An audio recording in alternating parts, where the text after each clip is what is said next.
It is also indeed very important that we note there are politicians who need to learn from the likes of Lawrence Sifuna. Those who wait until the president is out of the way, out of the country, and then they list national assets and put them for sale. Mr. Speaker, sir, we want to urge these leaders who sit near the high offices that it's important to note that it cannot, and we cannot accept them, to put such an important national heritage like the KICC for sale. Mr. Speaker, sir, I want today to add my voice.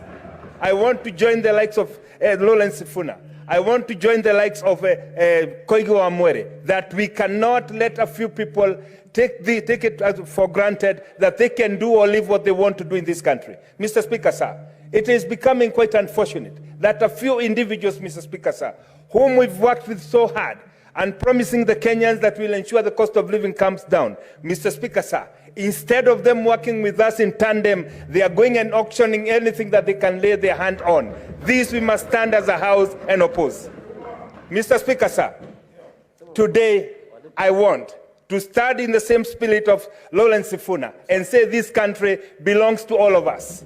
It cannot take our parents so many years to put things where they are today, and then we get to here, Mr. Speaker, sir, people bought edible oil that is toxic. They spent billions of shillings. This cannot be sold. Mr. Speaker, sir, it is time that we call these people and tell them enough is enough and they must stop. Mr. Speaker, sir, it is such a moment when we are given an opportunity to reflect on the things that are happening in this country, that we ask ourselves, are some of these people serious? Mr. Speaker, sir, just the other day, I led a statement from none other than one of our colleagues who's been sitting in this house, a Minister of Infrastructure and Transport, saying that centers, cars that have been bought by hustlers, that they should be banned from the road. Mr. Speaker, sir, I ask, are we losing our senses, Mr. Speaker, sir?